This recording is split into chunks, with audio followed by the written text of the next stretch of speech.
Now, would like to invite Marjan Mesbahi to join us here.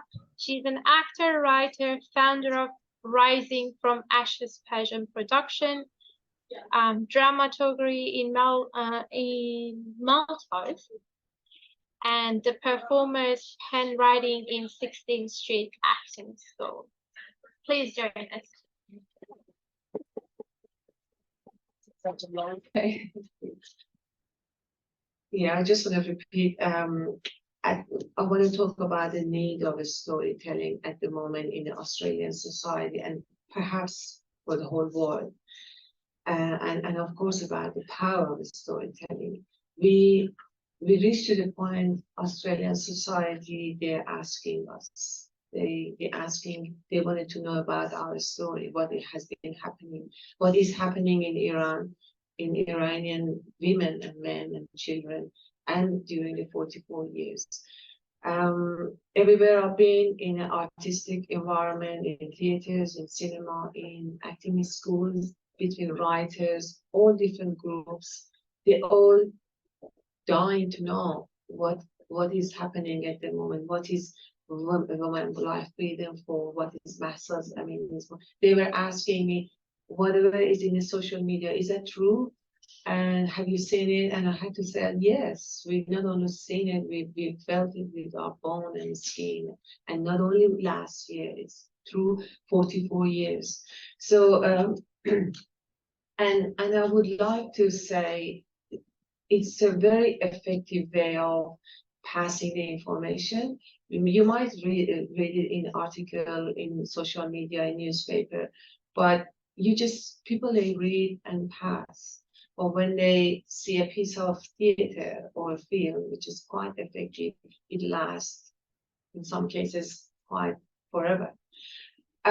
So that's what my aim is. I mean, I would like to say all different type of arts, like photography, painting, all different, they're quite effective and they can tell the story. But my area is about film and theater. Perhaps you all already know, with film, you can go cover a bigger audience in the whole world. But in theater, people, they sit and watch and talk to you face to face, and you can directly affect them and tell you a story. And in a number of occasions, different places I've been, people, they just came to me and say, wow, we didn't know about Iran at all. Now we know, and we wanted to know more. Can you please tell us? In the Persian New Year, when we had just 10 minutes, the federal police member, he raised his hat and he said, whatever you're producing, I want to come and watch, because we wanted to know what has been happening. And nothing is more important than telling the story through the whole political issues. So that is my aim. I'm writing a story, and I've been privileged to be picked by this 16th Street Foundation, by a very award-winning writer. So hopefully once this script finished, we can produce it, and that would be the start of a Mahsa Amini's revolution. So what is my aim of producing this? I have 3 aims. The very first one, obviously, create awareness to not only to Australian society, to Iranian. There are children, they're born and they're raised here. They don't know a lot about their mom and dads. They don't know about Iran a lot. So that's the create awareness. Secondly, about creating a healing pathway. Through the storytelling, we can pass through the trauma we all experience. Whether you're born here or came from Iran, we all experience a huge trauma. We need to be able to heal, and through the storytelling, you can get to that point. You might not get rid of it totally, but it will be a good pathway. And the very third goal, and I think a very important part, is creating a hope. I want to create a hope for Iranian society, not only in Iran, but outside of Iran, to inspire them, telling them women life freedom just started. It hasn't died. It hasn't disappeared. We are just at the start of our road. We have to keep going. We have to march forward. We have to be there for the Iranians in Iran, living in Iran, telling them we are here to support. We hold each other's hand. We support each other and create that hope. What you're going to do with those little chicks in the nest, they are ready to fly. So hopefully we can be together in this space. Thank you. Thank you.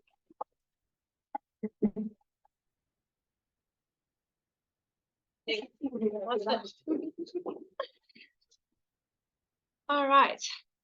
Now I would like to invite our last speaker of the night, Mr. Jahan Rezakhanlou. He's a multinational artist and activist. Please have the camera. I'll turn the light on.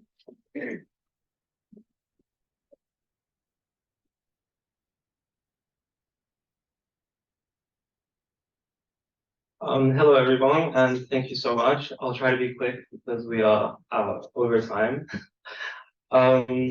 But I guess what I'll be talking about tonight will be kind of we'll be carrying on from what Marjan was talking about, and specifically how we in Australia and other non-Iranian countries can carry on activism and make sure that we make a positive impact. Because of course, Iran particularly is a hard country to connect to because of the sanctions. It's hard to directly send money over.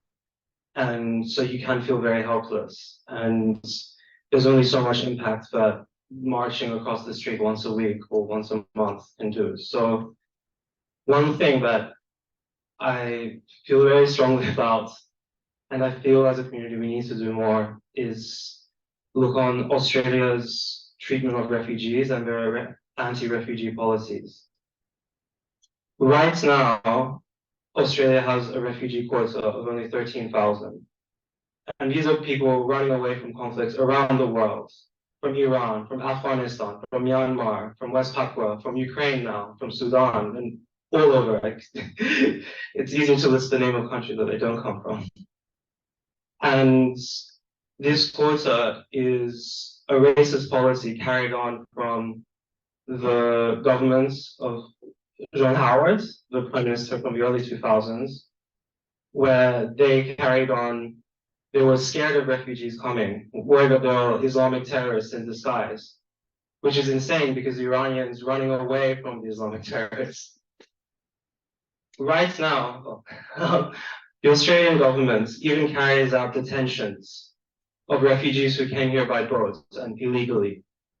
Right now, there's 1,300, 400 refugees locked up in faraway islands in Nauru or in other, I forgot all the names of the islands. But this even happens right under our noses, literally 100 meters away from where we are right now, on Swanston Street, right next to Unimel. The Park Hotel was used as a place to detain refugees who had been waiting over 8 years from running away from Iran or Afghanistan or Myanmar or other places to come here through desperation. They only shut down the Park Hotel because Novak Djokovic, of all people, got locked up there because he didn't do his vaccinations properly, and it got global attention, and they shut it down. But the people are still detained in far-off detentions, and it's insane. These people are running away from Iran, running away from the Islamic Republic, and are being locked up by the Australian government.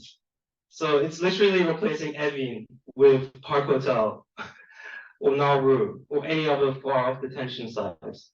So the Australian government is literally doing the Iranian government's job of locking these people up. These people don't choose to come here by boat. They come out of desperation because they know if they stay even a few more days in Iran while waiting for refugee paperwork to come through, that could be the difference of life and death for them. So I feel we really need to put pressure on the Australian government, on our local community leaders, politicians, on getting rid of these insane racist policies. And standing up for those of us who are most desperate coming here, because a lot of us, me included, are so lucky we can come here legally. Not everyone is so lucky. And I feel also this shows that we can, as Iranians, we have to show solidarity for other movements. All these refugees come from all around the world, and many people are in equally desperate situations than those in Iran. When at the protests, a really powerful moment happened, the local protests here. We decided to write Zan Zendegi Azadi in Chinese, knowing that the second language, or maybe even the first language of the Melbourne CBD is Chinese. And from then on, many Chinese people actually came to our protests, like every week. I think sometimes they came more than me. And that level of support was absolutely inspirational. And later on, just a month or two after that, the Chinese found themselves protesting for their own movements. And one of the most amazing moments of the Iranian protests here was when everyone lifted an A4 paper, a blank A4 paper, which is a symbol of, which was an anti-government symbol in China, showing censorship, a blank A4 paper. We managed to get all Iranians to carry up the blank A4 paper in solidarity. And it was a magical moment. We had journalists from all around the world contacting us about this moment. It appeared on Taiwanese media, and so then Taiwanese people and Hong Kong media, they became knowledgeable about what was happening in Iran. And so we need to lend our support just as they lend ours. Right now, our northern neighbors in Armenia are facing a huge refugee crisis and invasion from the Republic of Azerbaijan. When I was in Armenia earlier this year to meet with friends from Iran because I was scared of going to Iran. And Armenia has, for a long time, been a place of safety and security for Iranians. I went to a gay bar in Armenia. They often hosted Iranian-themed nights just for Iranians, especially from the LGBTQ community, running away from Iran, even just for a weekend, just to feel alive again, to Yerevan. And the support the Armenians gave to the Iranians was I can't even describe it. It's magical. And so the protests, the Armenian protests here, it's a very small community, much smaller than ours. And so it would be great if we can start helping the Armenian community, just as they have helped us in standing up against oppression and trying to make changes happen. So I hope that we can stand for so many oppressed peoples. Australia, that is a thing because there's so many refugees here. We have broken communities from all around the world, and we need to really stand up in solidarity. So yeah, that's all I say. Thank you very much. As we draw this event to the end, we are reminded of resilience and determination that define the women's life freedom movement in Iran. The stories we heard, the letters we shared, and the discussions engaged in today paint a vivid picture of the challenges faced by women in their pursuit of basic rights. Despite the handle and hardship, we hold to the power of beacon of hope for a future where women in Iran can live free from fear and oppression, hope for a time when their voices will be heard, their choices respected, and their dream realized without compromise.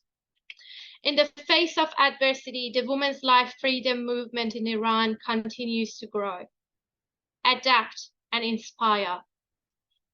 It is this very resilience that fuels our hope for victory. Together, We are unwavering commitment and an international solidarity. We believe that change is not only possible, but is inevitable. Let this event serve as a catalyst for continued action, advocacy, and support. Let us pledge to stand with the brave women of Iran as they strive for a brighter, more equitable future. With unity and determination, we move forward, carrying the torch of hope for the victory of women life freedom movement in Iran.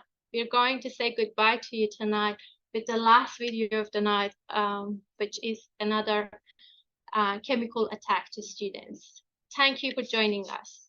Hope you have a good night tonight.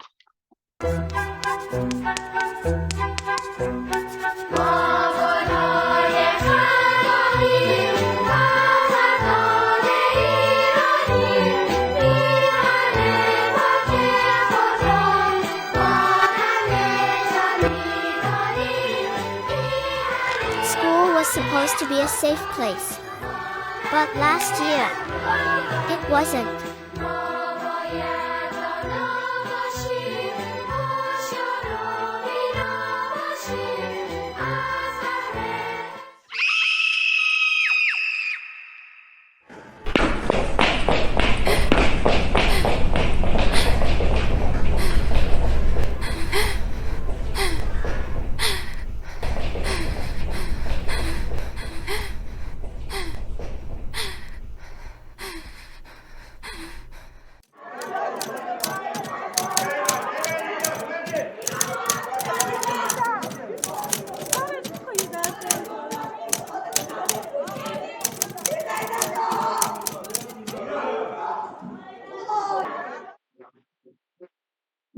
من مدرسه شاهد میرم. تا حالا چند بار به مدرسه ما گاز شیمیایی زدم. یه بار 17 بهمن، یه بارشم که 3 اسفند. اولش بوی خوبی اومد. 3 اسفند 4-5 نفر رفتن بیمارستان. اون 17 بهمن خیلی رفتن، فکر کنم 70 نفر رفتن بیمارستان. خیلی حالمون بد بود. حالت تهوع شدید داشتم، سرگیجه، دلدرد. احساس میکردم که دست و پام خالی شدن، مثلا فلج شدن، دست و پامو نمیتونستم تکون بدم. مدیران ناظرمونم که گفتن وانمون نکنیم و حتی در نیاریم، مسخره بازی در نیاریم.